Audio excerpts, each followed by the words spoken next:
আমরা বহু মানুষের জীবনের ত্যাগের বিনিময়ে আজকে এই গণতন্ত্রকে আমরা প্রতিষ্ঠিত করার পথে এগিয়ে যাচ্ছি।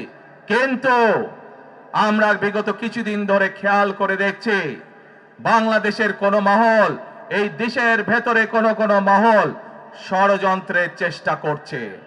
গত কয়েকদিন ধরে আপনারা দেখেছেন পত্র পত্রিকায় এসেছে, বিভিন্ন সোশ্যাল মিডিয়াতে এসেছে, মধ্যপ্রাচ্য সহ বিভিন্ন দেশে পোস্টাল ব্যালট যেগুলো পাঠানো হয়েছে সেগুলোকে কিভাবে ডাকাতি করা হয়েছে। ঠিক যারা এই দেশ থেকে পালিয়ে গেছে তারা যেভাবে আপনাদের ভোট ডাকাতি করেছিল, ঠিক একইভাবে আবার সেই ষড়যন্ত্র শুরু হয়েছে। দেখেছেন আপনারা?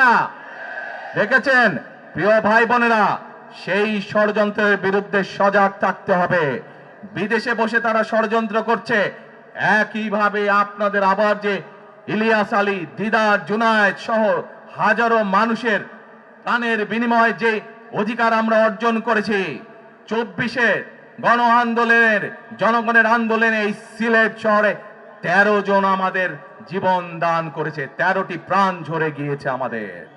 প্রিয় ভাই বোনেরা, এই প্রাণগুলোর বিসর্জনের মাধ্যমে আমরা যেই অধিকার আদায়ের পথে নেমেছি, একটি কুচক্রী মহল এর এই ভিতরে ষড়যন্ত্র শুরু করে দিয়েছে। দেশের ভেতরেও তাদের ষড়যন্ত্র থেমে নেই।